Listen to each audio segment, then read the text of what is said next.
everybody, Tin Man here. Welcome back to the channel. I'm trying something new. I'm trying something completely different which I've never done before. First off, the strip light, the orange strip light which I've used forever. I'm not using that. I'm using a different light, and I'm also using the blue light. A bit of a blue aesthetic going on. I'm not sure if it works. I'm not 100% sure. I know that the leather light works, but I'm not sure about the blue. Let me know. Is that working? Is that working for you? Let me know in the comments. Okay, anyway, I'm here to say apologies. I have not done a video in forever. Literally forever. It's been so long since I've done a video. Main reasons are I've been extremely busy. Liam's been extremely busy. My band got really busy recently. And I haven't really bought anything. This is the thing is you know, Splattered Plastic, when me and Liam get together, we review the records and stuff like that.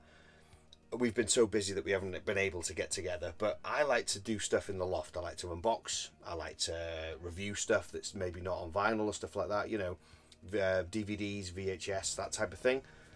But I've not bought anything. The last score I bought, I can't even remember.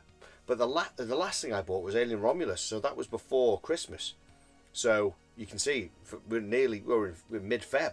I haven't bought anything. I bought no films, nothing. The only thing, actually tell a lie, I bought Nightmare on Elm Street 5, The Dream Child, on Discogs yesterday because it came up in my email. I get an email every morning, Discogs, my want list, you know, I love that. I wake up, first thing I do is check my want list, you know, can't see, scroll through, see, find something. I think I was even in work. I'd left it until I was even halfway through my day. I was at my break, I was eating my lunch, and I was like, oh, the want list. Yeah, go on, let's have a look. Went on the want list, and Nightmare on Elm Street 5, cool, won it. How much was it? 19 quid. I was like, what? Clicked on it, thinking, when you click on it, it normally goes. That's what happens is, you go, oh my God, that's there. You click on it, and someone's seen it, nabbed it, got it. It was still there. I couldn't believe it. I was like, oh my God. So, check the seller, rating, everything, you know, condition. I was like, looks okay. What the hell? Anyway, I've bought that. So that's one I've bought. So when that comes, fingers crossed if it comes, because that's so cheap. It's a Varese one as well, you know. It's the score. And if that comes and it's decent, then I'll do an unboxing of that. And then that'll be added to the SP list. Anyway. But I am back today to do a little special video. So last year I made a pact to myself that I'm going to try and watch all the 80s horror movies that I've always seen, like VHS covers and stuff like that, but never watched. I'm going to make a point of doing it. And I've got a little list of ones I've started since last year to now, and I'm going to go through them with you. So I'm going to use my Letterboxd rating, because I've got a Letterboxd account, and it's quite handy actually. Every time I got one originally, a Letterboxd, and I thought, what is the point of this? This makes no sense. Anyway, I finally succumbed to it, and I've done it. And I logged the films I watch. That's pretty cool. So I'll put my Letterboxd account down below. So if you want to follow it, cool, I'll follow you back.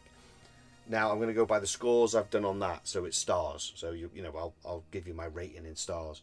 So back in the 80s, when I was a kid, there was a local shop near me called John's Local, and I've spoke to the people on Facebook, and it's still there. And John still owns the shop. He's getting on now. But in there, there's a little newsagent. So when you used to walk in, on the right-hand side, there was two little walls, only small. A wall there and a wall there, and it was full of VHS tapes. And that's where I rented all my films back in the day, before Blockbuster, way before Blockbuster. We're talking mid-80s. We're talking the 80s, 85. Yeah, it would be 85. It would be 80. When it was Back to the Future, 85. I rented that from there, so that would have been 85. Now, I can remember there's three films specifically stick in my mind that I remember seeing, and it was Ghoulies, the front cover. Now we're talking big box rentals, you know, because that's what it was then. Those are the ones that cost you £80 to £90 to buy. The shop would buy in and then rent them out. So Ghoulies, because I remember the ghoulie, the green ghoulie in the toilet. That stuck in my mind. I have seen that. That's not on the list. I have seen that one. There was Ghoulies, it was Back to the Future, classic Marty, you know, with the one foot in the car, and it was Return of the Jedi, because that was around the time that had not long been out, 82, isn't it? Those are the three I remember. Now, I'd seen so many different front covers on those walls, but never actually watched them, and I thought, what? there's all these films that, you know, I even possess a load of them on DVD. I've got it in a big pile here. And it's like, I've got these and I haven't even watched them. So I've made a pact to myself. I'm going to watch as many 80s horrors as I can, because I'd be a fool to myself to be like, I'm into horror movies. I love the 80s horror movies especially. You know, I think the 80s horror movies have something that I think that nowadays doesn't quite get. Although I have seen Longlegs, that was incredible. I love that style of video making. But the 80s, that cheesy charm, yeah, it's unbeatable. So here's my list of what I've seen so far, and I'm continuing to do this. So as long as I continue watching, I can continue making some videos for you. Okay, so first up, first one I watched. I've got a list here. That's why I'm looking down here, because I'm looking at my list, because I wouldn't never remember in the top of my head. Okay, first up in my list was The Monster Squad. Now, I'd never seen this before. Know the front cover, know the image, you know the Dracula face with the, you know, that scene and all that. I know that imprinted in my brain, but never actually watched it. Now, with being a newly big fan of Fred Dekker because of Night of the Creeps, which I'll mention in here as well, because that's part of the list in a sense, I was like, oh my god, I need to see the Monster Squad, because everybody raves about the Monster Squad. Shout out to my mate Rob, who's got a gigantic tattoo down, I think it's the back of his calf or something like that, could be on his side, he's covered, and yeah, he's got like loads of Monster Squad tattoos, and he's met Fred Dekker, and if I can get the picture, I will put it up and show you. You know, I think Fred Dekker's looking at his tattoo, which is extremely cool. So I'd never seen Monster Squad, put it on, and instantly I got that 80s charm feel. Like, yeah, I'm a bit gutted. I wish I'd seen it then, because I think I would appreciate it even more, because I've had to put my 80s head on a little bit. Now, I watched it, I did enjoy it. I gave it five stars. I gave it 5 stars because it was, to me, it was super enjoyable. I really wish I'd seen it back then, because I think I would have loved it. I can see why people love it. You know, some of the effects are a bit ropey and stuff like that, but of course it's the 80s, isn't it? But overall, yeah, I gave that one 5 stars. I was quite impressed. It's Fred Dekker, and like I say, Night of the Creeps.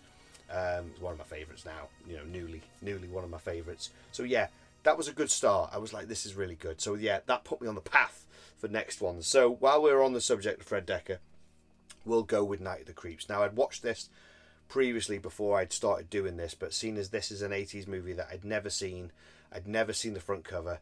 I don't think the hand coming through, because Night of the Creeps is so small and not many people know about it, it passed me by as an 80s kid, like in horror movies and other movies as well.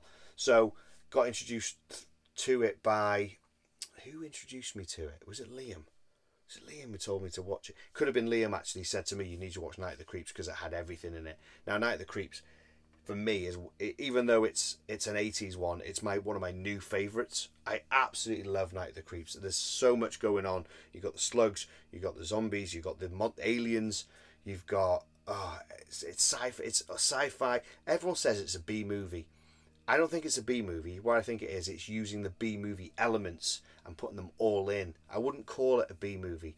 I think it just pays homage to B movies, and it adds it all in one. I mean, it's Tom Atkins, man.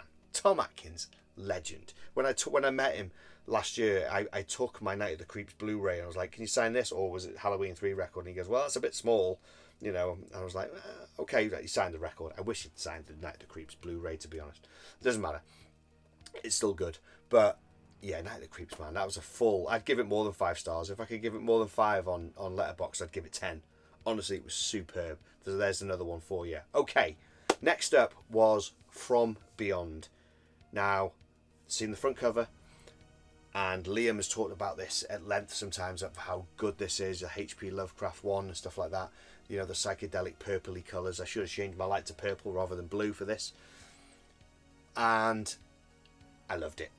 I loved it because with revisiting 80s horror, what I've done is I've put my 80s horror head on and gone, right, you know, give me wacky, give me crazy. And this was it. It was absolutely perfect. Barbara Crampton in that outfit. Oh my god. Hang on. I needed a drink after that. Wow. Just wow. Anyway, From Beyond I thought was brilliant. Ken Furry, I didn't know he was in it. That was a bonus. That was a Billy bonus. I was so happy to see him. I was like, oh my God, he's in it. I didn't even realise. I loved the. We use from an image from Beyond in our front intro, if you at the beginning of the movie, and of course I'd never seen it, but I thought it's such an iconic image, I had to put it in. Now I've seen it, I'm like, yes, it totally makes sense. But what a good movie, so well done. I believe H.P. Lovecraft's. Was it one of his favourites or no? I think Reanimator. No, I'm not. I think it could be From Beyond. It wasn't one of his favourite stories that he did, but look, they've managed to make the movie from it. It's so good. It's 80s, it's cheese, it's gore. Yeah, he was ace in it. Superb. Like I say, Barbara Crampton, amazing. I was really impressed. From Beyond. So I gave that 5 stars. Give that one a 5 stars. Okay.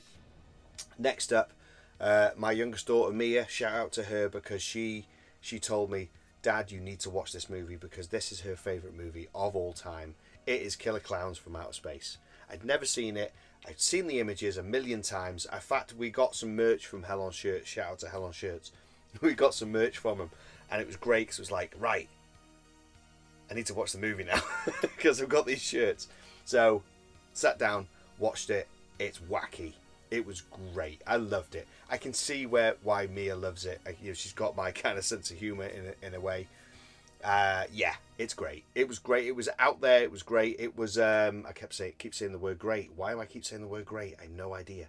And of course, the beautiful Suzanne Snyder. Oh, yeah, she was great in it. She was at a horror, For Love of Horror a few years back, and I didn't meet her. I don't know why, because I could have quite easily taken my Weird Science LP and she could have signed that, or I could have taken my Return of the Dead Part 2 and I didn't meet her, and it was daft because her autograph was £20 and I didn't do it. So I hope they bring her back for Love of Horror because I'd love to meet her. She's gorgeous, absolutely gorgeous. Yeah, so I was really impressed with Killer Klowns from Outer Space, and I gave that one 5 stars. I think, yeah, it was brilliant. It was good. Okay, next up, never seen this, know the front cover, off by heart, seen it for donkey's years. It's Maniac Cop. I'd never seen Maniac Cop before. Like I say, I think there's 3 of them, and I'd never seen it. And to be honest, I was really, really surprised because I had no idea Tom Atkins was in it. I was like, oh my God, what absolute bonus. How have I never seen Maniac Cop with Tom Atkins? And then the other bonus, Bruce Campbell. I was like, what? How did I not know this? And I really enjoyed it. I thought it was really, really good. Really, really good. There's some elements of it that were a bit daft, but, 80s and stuff like that. Happily watch it again. Spoiler alert from, 1988 or whatever it was. Yeah, abrupt ending for Tom Atkins. I was a bit like, and this is why I give it less, because I thought he should have carried on to the end easily. It was a very abrupt end. It was almost like, yeah, you're on another film, we've got to sort of get rid of you, if you know what I mean. So that I gave that one 3 stars. Just for the fact that it didn't keep Tom Atkins till the very end. It was a wasted opportunity, man. He's a legend, an absolute legend. So Maniac Cop was fun watch, and I'll definitely rewatch that again. Okay, next up, Prom Night. Never seen Prom Night. Know the image with the black balaclava with the eyes missing, with the knife and the face, and the girl in the knife. Know the image. Off by heart. I mean, this was early. Is this 1980 or something like that? 1981 possibly. Know the poster. Never seen it. Now put it on. Oh my God, Jamie Lee Curtis is in it. I didn't have an absolute clue. I am so in the dark with some of these 80s horrors. I'm surprised, man. It's been a really fun journey to do this. But I'll put on Prom Night. Leslie Nielsen. Oh my God. And I'm thinking, I'm looking at the poster, and Leslie Nielsen's in the movie. I'm thinking, I'm doing the spoiler alert here again. I'm thinking, it's Leslie Nielsen. It's his kid that's been killed, and there's someone going after the kids that have what they've done. Very Friday 13th. You don't know who the killer is type thing. I was like, definitely Leslie Nielsen. Turned out it wasn't, and Leslie Nielsen disappears again. It's the same as Prom Night. Same as Maniac Cop. He's in it, and the next minute he just disappears. You don't see him again. I'm like, what? So for that one, I gave it 2.5 stars for that because it was pretty good. Very, very 80s. Very good. I enjoy it. It was really cool. It was really good. Okay, next up was, I watched this the other night. It was Society. Now Liam had given me his Arrow DVD. Know the image, the girl on the front cover, you know, pulling the face off. So I had an idea. It was like a body horror. This is late 80s. This is 88, I think, this one. I knew it was the type of body horror type of movie. Didn't know anything about it at all. Came on, saw the guy. I was like, oh, he looks like a Beverly Hills 90210 type person. You know what I mean? Very handsome looking, stuff like that. Turns out it's Dick Warlock's son. I didn't even know. I was like, oh my god, I didn't even realise, because he's in Halloween 2. I can't remember him from Halloween 2. I need to rewatch it, to be honest. So, to be honest, it was good, but it took so long, I think, to get to, you know, what was happening, that I actually fell asleep twice. Yeah, I actually fell asleep twice, nodded off on the couch, had to wake up, rewind, then fell asleep again, nodded up, woke up, rewound, finally did see it, and when it got to the meat of the two veg of the story, I was like, this is really good, but I think it took a little bit too long to get there. I know they were trying to do character building, and it was Brian Yuzna's first movie, so I give credit for that. But it just took too long for me. It took a bit too long. I was just a little bit like, had this a bit sooner, because it was hinting this sort of stuff all the way through. But yeah, I enjoyed it, but I think the ending, especially the ending, was nuts and crazy, because some things aren't explained, like, you know, they get away with a girl and they go off in the Jeep, but she's one of them, but it's not explained, you know, what do? They live together even though she's an alien. I don't know. So for me, I gave it 2 stars for that one. Wasn't my perfect cup of tea. Now this last one, I'm going to have a caveat here, because this one isn't actually 80s. This is the very end of the 70s, but it was so much fun that I've got to mention it, and it's Tourist Trap. Tourist Trap was great. Wow, really, really good. It was a gift, actually, from my mate Paul, from Sam Hain Horror and Collectibles. There it is. Now this version that I'm showing you, I think this is like a French version, so I ended up seeing it on streaming. It was on Prime, so I was like, I'll give it a go, but I'll keep this anyway, just for the simple fact this was wild. The whole, the face, that, you know, the masks thing, and the voice, and do you know what the thing that got me the most, I think, about this was, it wasn't what I was expecting at all. I didn't think there'd be any telekinetic powers in it. And that was a real, like, wow. Because it starts off that way, doesn't it? You find out there's powers first. And I thought that's going to be some sort of trick. You know, there's going to be pulleys and levers. But no, it's actually like somebody's using telekinesis to do these things. And then, of course, you get into the character. You know, you meet the guy. And then, of course, you find out. It was just wild. It was wild. And the whole clay face putty thing, wild. It really was. I thought it was great fun, to be fair. It was great fun. So I gave that one 4 stars. So there you go. So those are my recent 80s horrors with a touch of the 70s thrown in at the end that I've watched recently. I'm going to carry on doing it because there's loads more. I've got a stack of DVDs here. There's a big list online as well. I'm going to go through them, and I'll keep coming back, and I'll let you know what I have watched. Great stuff. So there you go. I hope you've enjoyed it. Sorry for the delay in videos. I'm going to get back to it soon, get it back in the swing. Let me know what you think about this new aesthetic. I'm not 100% sure. Let me know. And any of those films that you agree or don't agree with, let us know in the comments. I'll happily chat to you about it, because it's great fun. But it's nice to be back in the loft. Anyway, so that's it. Hope you've enjoyed it. So until next time, stay safe, stay tuned, and stay sick. TM.